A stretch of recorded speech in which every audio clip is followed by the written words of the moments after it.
Reuniones. Por Smitesh. Bienvenidos, nos encontramos con el ingeniero José Dorado, un experto en manufactura esbelta, y tengo el honor de que me acompañe el día de hoy en la sala. Entonces, ingeniero, bienvenido. ¿Nos puede por favor apoyar con una introducción de quién es José Creo que Dorado? sí, muchas gracias. José Dorado, tengo 44 años de experiencia trabajando en lo que es sistemas de seguridad, cinturones específicamente, volantes y bolsas de aire también, pero específicamente cinturones. De hecho, tuve la fortuna de trabajar con el gobierno en México en crear la NOM 116 SCFI, allá en el 90, que es el estándar de cinturones de seguridad en México. Y pues en las diferentes empresas en las que he trabajado, siempre nos enfocamos en establecer sistemas de manufactura esbelta similares a lo que es el sistema de producción de Toyota. Muchas gracias, Inge. Realmente me siento honrado porque nos esté acompañando el día de hoy y por la disposición de tiempo. Bien, pues me gustaría comenzar preguntándole, Inge, ¿algún caso de éxito de implementación de la cultura de manufactura esbelta que le haya aportado a la industria el twist, el cambio requerido para mejorar producción, ganar eficiencia, apoyar a la gente en ergonomía? Claro. De hecho, la compañía para la que trabajo ahorita como consultor, que es Autoliv, es un caso de éxito. La diferencia entre el antes y después de la implementación de lo que llamamos APS, el Autoliv Production System, que es realmente una adaptación del sistema de TPS de Toyota, es como el día y la noche. El cinturón de seguridad específicamente, hasta antes de la implementación de APS, la empresa no ganaba un centavo.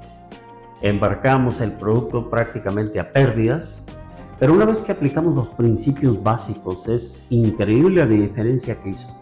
Empezamos a sentar todo lo que eran los conceptos de 5 S, trabajo en equipo, estándares, eliminación del desperdicio, como cimientos, trabajando directamente con la gente. Simplemente el establecimiento de los cimientos hace la diferencia entre los volúmenes de producción, un área eficiente o no eficiente, la eliminación del scrap, la identificación, porque es obvio. Y dentro de esto, pues obviamente lleva lo que es la administración visual. Queremos que todo sea visual, queremos que todo tenga una grafiquita, tan simple como un punto y otro, pero queremos saber, ¿vamos mejorando? ¿Vamos empeorando? ¿O seguimos igual? Y esos son los indicadores de proceso. Correcto. ¿O son los indicadores de manufactura? ¿Qué diferencia encontramos? Realmente son los mismos. De hecho, en un sistema eficiente de manufactura esbelta, los indicadores están en cascada. Están desde lo que llamamos nosotros nuestros KPIs para la organización, pero hacen cascada. Entonces, si tenemos, por ejemplo, una meta de 0.5 scrap, este scrap se convierte en el indicador también para la unidad de negocios, por ejemplo, de las celdas que proveen a GM. A su vez se convierte en la línea 34, hace cascada. El estándar es el mismo, simplemente se reporta hacia arriba y las acciones bajan de arriba hacia abajo para alcanzar la meta. Pero cualquier persona que yo voy a la celda 34 le pregunto, ¿cómo vas con el scrap? Pues, vamos bien, estamos en 3%. No vamos mal, vamos en 0.7%. Pero todos pueden ver visualmente, vamos bien, vamos mal. ¿Por qué? Porque el número arriba del 0.5 está rojo, abajo del 0.5 está verde. Entonces, de ese modo, pues, para el operador requiere herramientas con las cuales él pueda de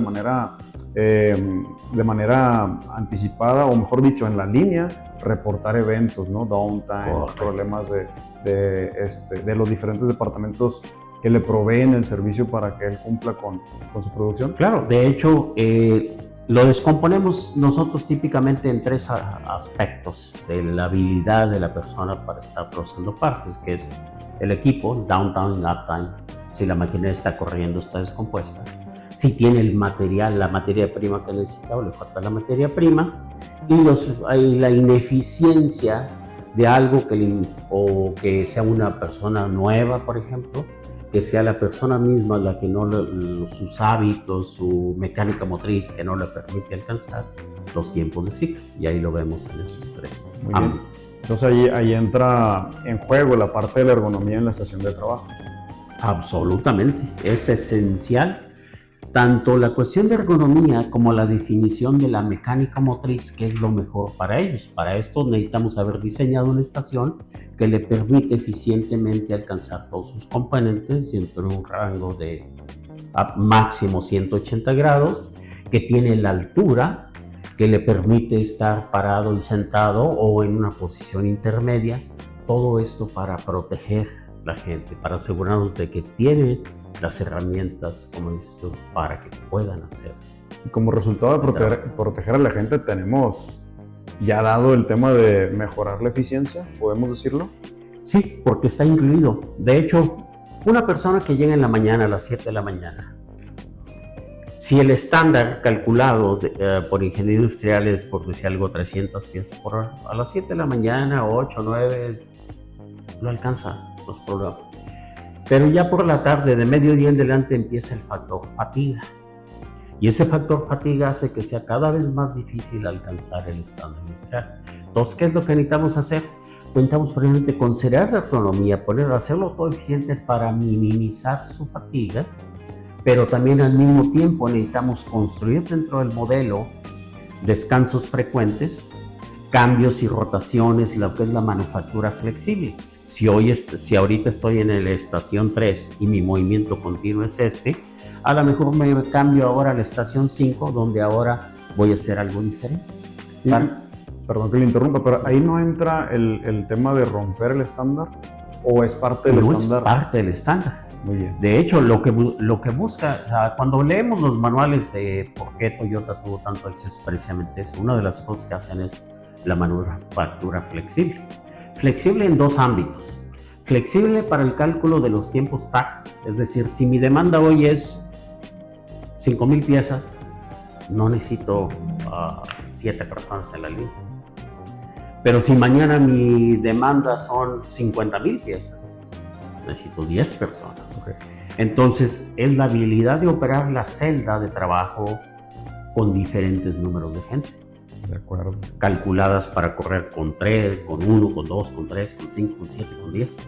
Y al mismo tiempo, si tenemos múltiples personas, la habilidad de que puedan cada 2 horas o cada frecuencia definida, cambiarse de operación para que su mecánica motriz del cuerpo sea diferente y evitar tanto la fatiga como las lesiones a largo plazo causadas por la repetición continua y el movimiento continuo, tanto de los músculos y huesos del hombro, como las muñecas, los dedos, el famoso túnel carpal, todo ese tipo de cosas. Y es ahí donde podemos tal vez ayudarles con implementar automatización en algunas estaciones. Absolutamente, la automatización es lo mejor que pueden hacer por muchas razones. Aparte de que ganan la eficiencia y de que la estación es mucho más rápida, ganan calidad. Una operación que está automatizada con sensores y demás te garantiza la calidad de la salida del producto.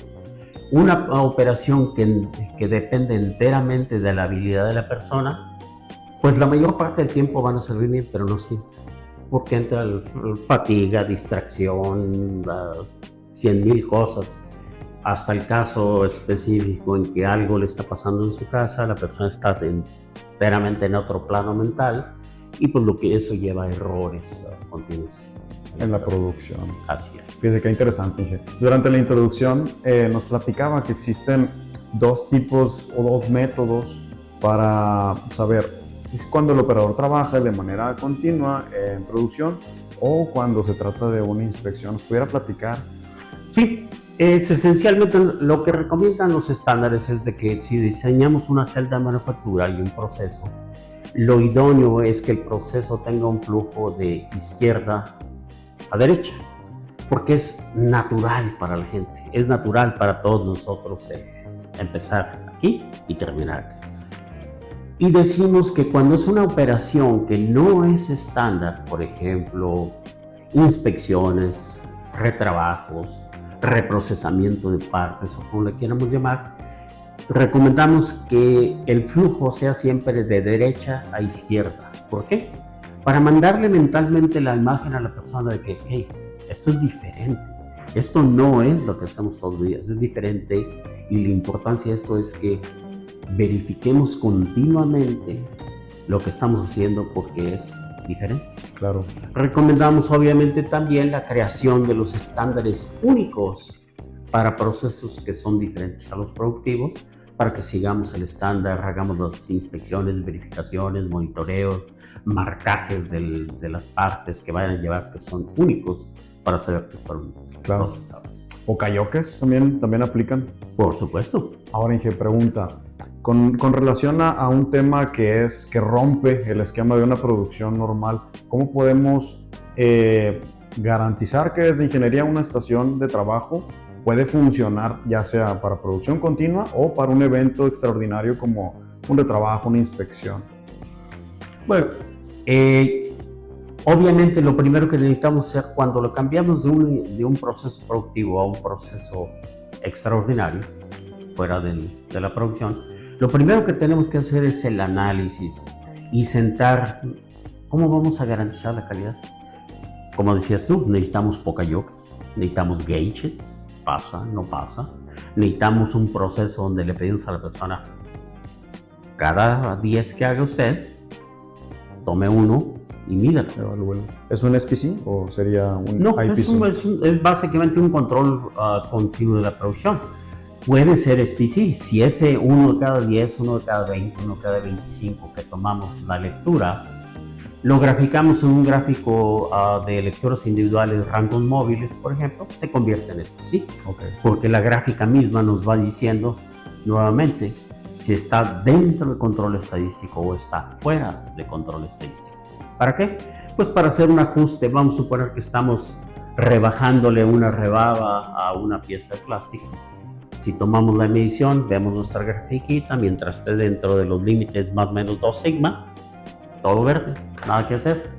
Se nos empieza a ir hacia arriba. Implementamos el concepto fundamental del sistema de Toyota, que es Jidoka.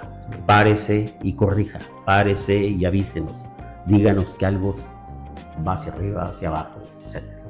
¿Qué necesidad pudiera existir dentro del proceso y conociendo esos principios de manufactura esbelta para que un sistema Andon sea implementado de manera correcta? Ya existen los estándares, realmente no es complicado. El sistema del concepto fundamental de Andon reside en 2 cosas. Uno, en que mande una señal. Las famosas torretitas de luces amarilla, verde, roja. Primero que nada nos diga, ¿estoy operando? ¿Estoy bien? ¿La máquina sí o no? Si no, entonces ya entra el concepto de notificación y escalamiento. Vamos a suponer la máquina se descompone, necesitamos darle a la persona que está operando la máquina la habilidad de que tenga una manera de encender la torreta rojo, si está parada la máquina, ya no funcionó, y luego un sistema de monitoreo y medición que alguien captura el inicio de ese tiempo de paro de la maquinaria, mide el tiempo en que el técnico de mantenimiento se presenta a arreglarlo y luego monitorea cuánto tiempo se llevó a repararla y hacerla funcionar nuevamente. En medio de eso está todo un sistema de escalamiento que se recomienda de que, por ejemplo, el técnico de mantenimiento tiene media hora para arreglar el problema mecánico. Si no puede en esa media hora, debe de mandarle una señal al siguiente nivel, al supervisor del área de mantenimiento, quien viene para darle asistencia técnica, tiene otra media hora. Si no funciona, la señal ya va al gerente de mantenimiento y si no funciona, a las 2 horas debe llegar al director de la planta, quien se presenta no para resolver el problema técnico, ese los técnicos no lo pudieron resolver, no tiene una solución simple. Es más que nada para hacer una evaluación desde otro punto de vista de cuánto inventario tengo, cuándo necesito embarcarme al cliente, cómo protejo a mi cliente, necesito avisarle, que esta maquinaria se descompuso y no le voy a poder mandar partes, todo ese tipo de detalles, pero nuevamente es un sistema de escalamiento. Aquí lo importante es que el sistema de Andon retroactivamente tiene que medir todos esos tiempos para ver nuestra habilidad de mantener la maquinaria corriendo, y al mismo tiempo tiene que identificar acciones de mejora. Si nuestros paros están causados continuamente por sensores de haz de luz, porque se contaminan, porque la claridad, por este tipo de cosas, pues ahí es donde el análisis de la información al nivel de la organización, al nivel macro, nos debe dar la pauta. ¿Es realmente el tipo de sensor que queremos? ¿No sería mejor un sensor mecánico? ¿No sería mejor, no sé, otro tipo de sensor de probeta que físicamente toque la característica que queremos? Y ahí, es Andon. Interesante, ahí le voy a dar un punto favorable a lo que se viene mencionando como industria 4.0, ¿verdad? Y comentar que hay tecnologías que monitorean en tiempo real y pueden darnos esos datos del proceso para poder escalar de manera efectiva. Lo que comenta, por ejemplo, baja el director de planta, pero no baja a ver si puede solucionar el problema técnico, sino a ver cómo reporta la situación a un cliente, ¿verdad? ¿Cómo ve y mitiga el impacto de que la máquina no esté funcionando? Sí. Entonces, en resumen, dije, un sistema Andon no es una cosa bonita de tener, es algo que se necesita en las estaciones de trabajo, ¿verdad? Es absolutamente esencial para que un sistema de manufactura, esbelta o no esbelta, para que un sistema de manufactura opere eficientemente, absolutamente necesita un sistema de Andon. De acuerdo. De otra manera, ¿cómo saben, por ejemplo, cómo pueden proyectar la producción de esta semana si no saben ni siquiera cuántas máquinas se van a parar, por cuánto tiempo? Si no tienen esos datos que vienen de los sistemas de Andon, no pueden proyectar producción, niveles de scrap, niveles de calidad. No pueden proyectar nada porque es incierto. De acuerdo. Puede ser que todo funcione a perfección y sale todo la producción que quieren. O puede ser que la mitad de las máquinas estén paradas y sale la mitad de la producción. De acuerdo. Si pudiera describir un sistema Andon en 3 o 4 puntos, ¿usted ve correcto que pudiéramos decir un método de entrada para el usuario, que puede ser una botonera, un panel táctil, un sistema que permita visualizar de manera gráfica que la estación está en alguna condición, ya sea de producción, mantenimiento, procesos, calidad, y un procesador que pueda monitorear cuánto tiempo dura cada evento, qué tipo de evento, categorizado por lo que acabamos de comentar, ¿no? Los diferentes departamentos, y después, como un cuarto punto, algo que permita escalar y reportar en tiempo real el evento.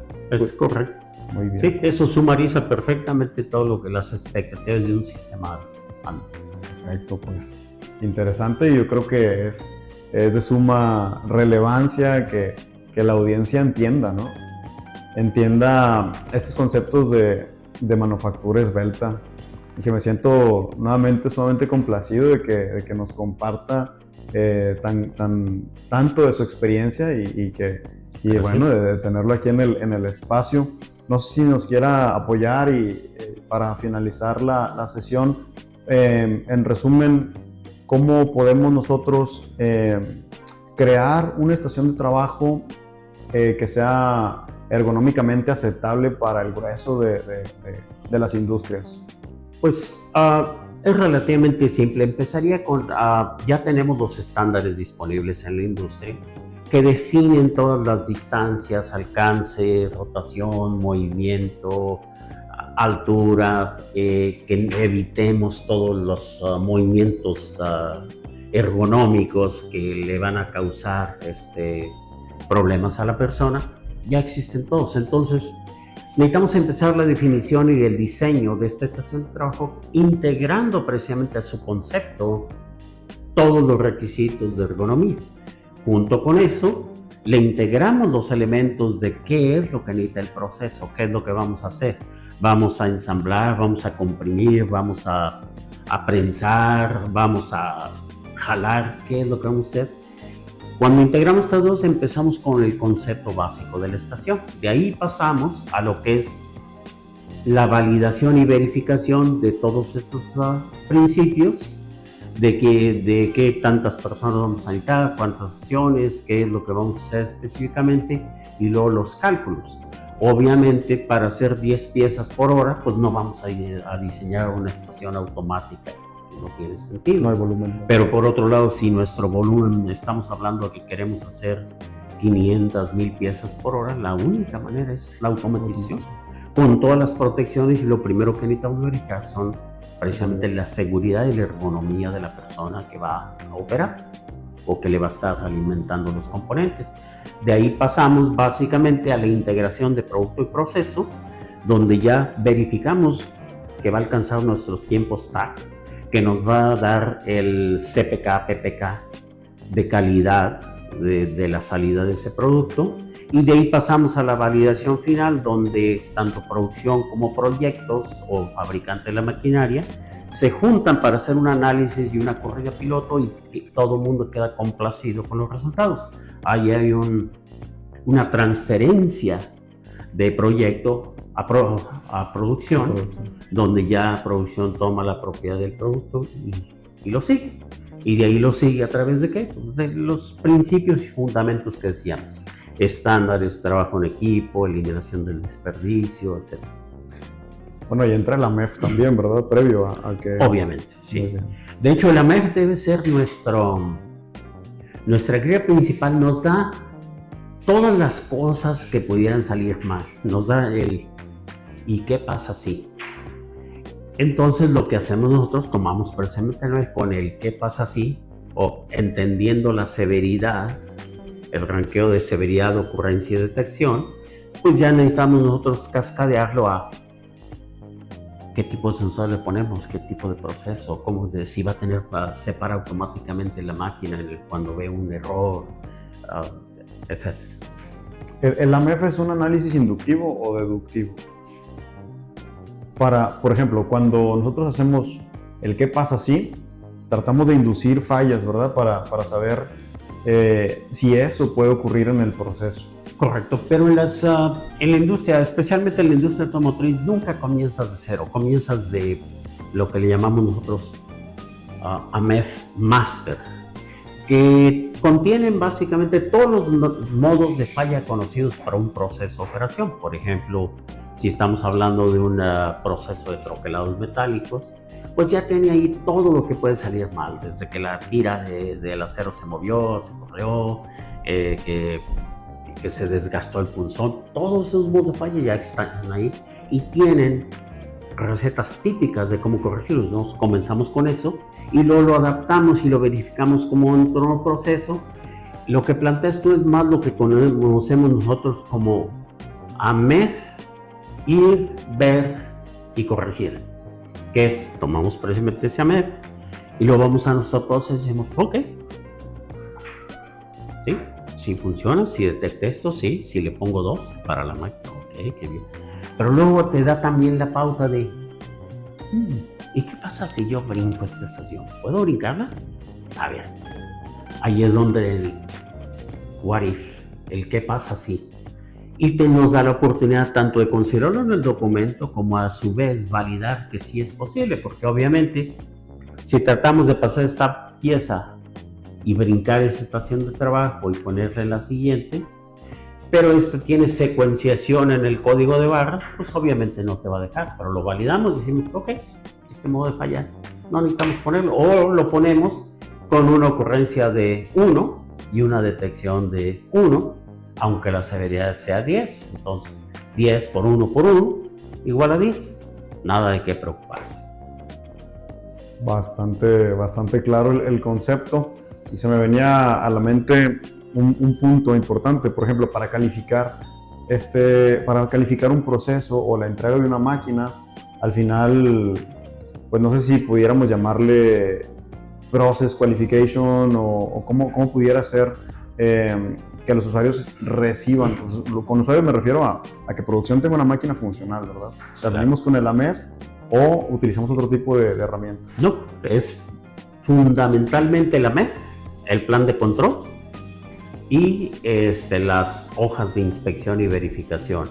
donde capturamos los indicadores como por ejemplo la altura deseada del prensado, cosas así. Pero la integración de los 3 documentos, lo que llaman documentos de control, que son documentos control que son estándares y que tienen que seguirse, y la salida de nuestro producto tiene que conformar a los documentos de control. Formidable, pues. Pues bueno, sumamente enriquecedora la charla, Inge. Mire, tenemos una sesión de preguntas y respuestas. Algunos usuarios nos estuvieron formulando algunas preguntas que queríamos traer a la mesa y platicar con usted. La primera de ellas es, ¿cuál es el papel de la automatización en la reducción de tiempos de ciclo y en la mejora de la calidad? Sin automatización, realmente no podemos hablar de una calidad estable. Solo la automatización garantiza que constantemente cada pieza es manufacturada igual. Cuando depende de la habilidad del operador, como mencionamos anteriormente, pues tenemos todas las variables de atención, de movimiento. Es increíble lo que puede hacer una simple variación en qué tanto empuja la persona la pieza para centrarla de manera que baje la máquina. La automatización lo que hace es básicamente nos coloca las partes exactamente donde le dijimos que no las coloque, la persona no. Entonces, para la calidad es extremadamente, es lo único que garantiza la calidad continua. Y luego entra el ámbito de lo que mencionas. Si yo mido el tiempo que se tarda una persona en tomar un componente, colocarlo, ponerlo, ciclar, comparado a lo que hace una máquina automática, no hay punto de comparación. La máquina siempre va a ser 10 veces más rápida en la automatización que la persona. De acuerdo. Muy bien. Y hasta por costos, porque la automatización es una inversión de una sola vez. La persona es una inversión de toda la vida del proceso. Tienes que estarle pagando todo el tiempo. De acuerdo. ¿Y cómo, por ejemplo, hay productos que de diseño están pensados para que sean ensamblados de manera manual? ¿Cómo podemos mitigar que esos productos que fueron diseñados para ensamble manual, a la hora de implementar automatización, pues sea efectiva la implementación? Pues es muy simple, simplemente se hace un comparativo del antes y después. La operación manual por una persona comparado con la automática. Ahí ves los indicadores que tanto a la parte. ¿Qué es lo correcto? La automatización. De acuerdo.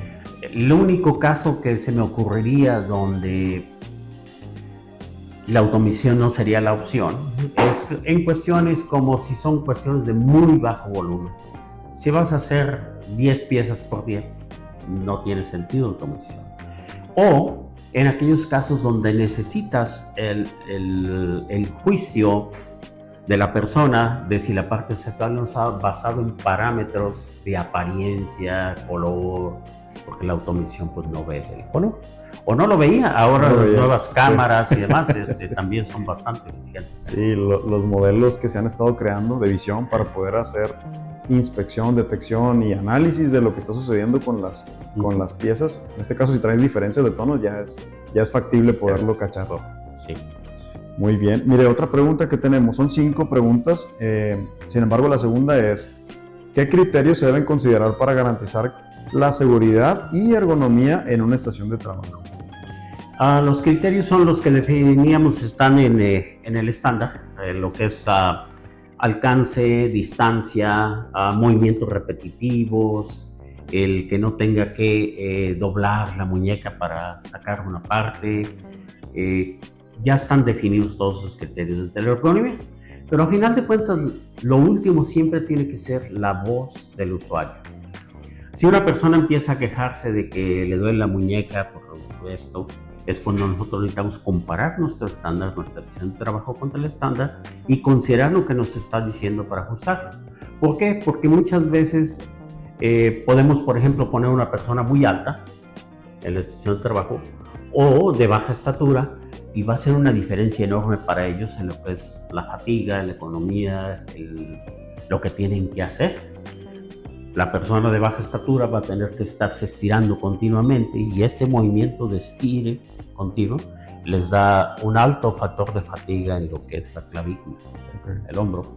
Mientras que la persona, si está muy alta, lo que le va a causar son problemas de que tiene que estar prácticamente jorobado para poder operar la máquina. De ahí la importancia de que tenga el principio ergonómico de ajustabilidad, de alcance, distancia, presentación de partes. Para considerar, interesante pregunta, y para considerar los diseños de las estaciones, ¿no? Que puedan ser elevables y ajustables a diferentes alturas. Exactamente, que dentro de cierto rango sea ajustable, que es típicamente el rango, creo que está definido como 20 centímetros o algo así, que es típicamente la variación en la altura de una persona. De una persona contra otra. Muy bien. Dice la tercera pregunta, ¿cómo se implementa y se mantiene un sistema Lean en una planta de manufactura? A través de establecer los KPIs a todos los niveles y monitorearlos continuamente. Típicamente en la estación de trabajo o en la línea de ensamble debe tener su pequeña indicador, un pizarroncito, simplemente lo que es importante para ellos. ¿Cuántas piezas por hora tengo que hacer? Y si los alcanzo cada hora o no, rojo o verde. ¿Cuál es mi scrap? Rojo o verde. Y algunos otros indicadores como alguna medición de calidad o asistencia, ausentismo, número de sugerencias por empleado, entonces lo que es los intangibles, lo que es la motivación y la moral del personal. Muy bien. ¿Ahí entra la cultura o no? Es parte. La cultura, por ejemplo, de adherencia a los estándares. He visto montones de organizaciones que tienen definido, por ejemplo, la salida de producción por hora y luego no la monitorean. O tengo que hacer 150 piezas por hora, hice 90, hice 80, hice 110, hice 90 y no pasa nada. Porque ahí lo correcto es, ¿por qué?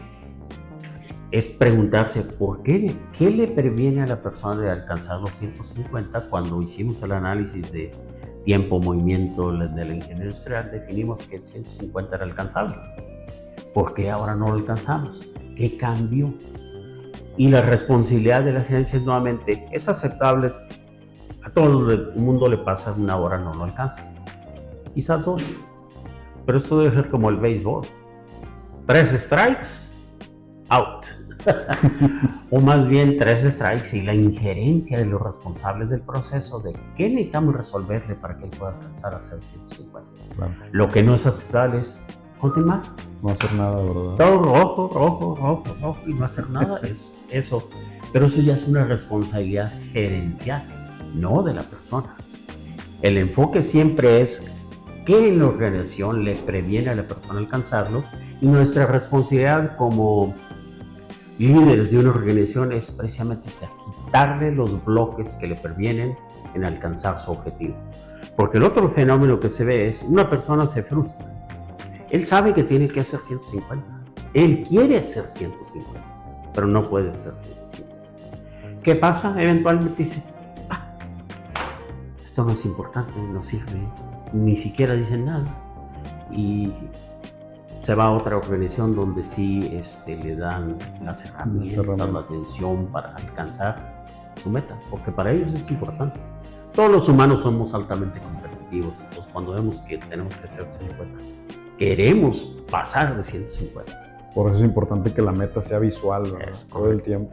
La administración visual es lo mejor que podemos hacer en cualquier momento. Excelente punto.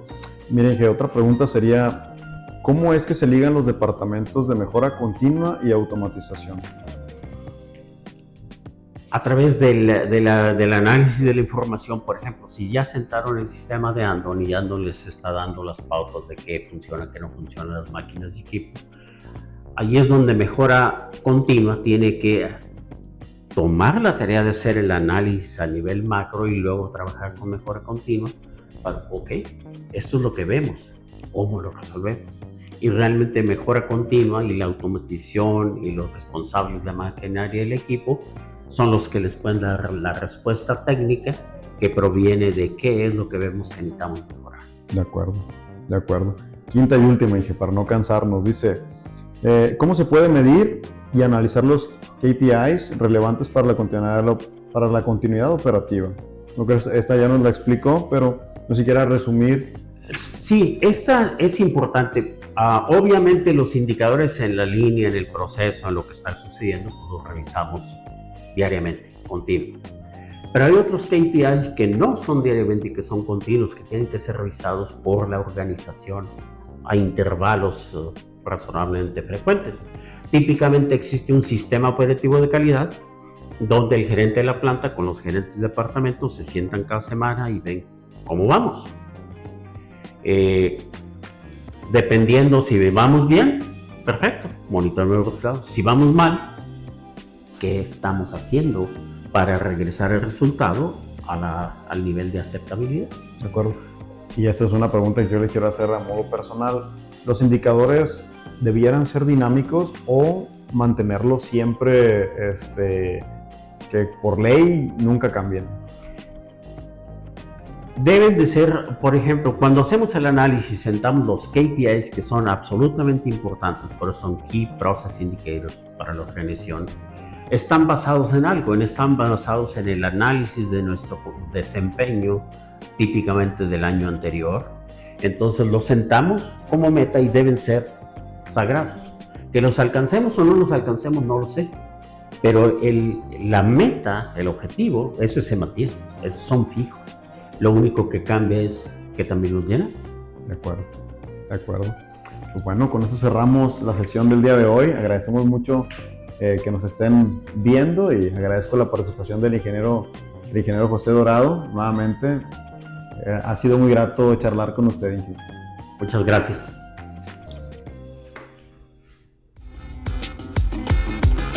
Reuniones. Por Smitesh.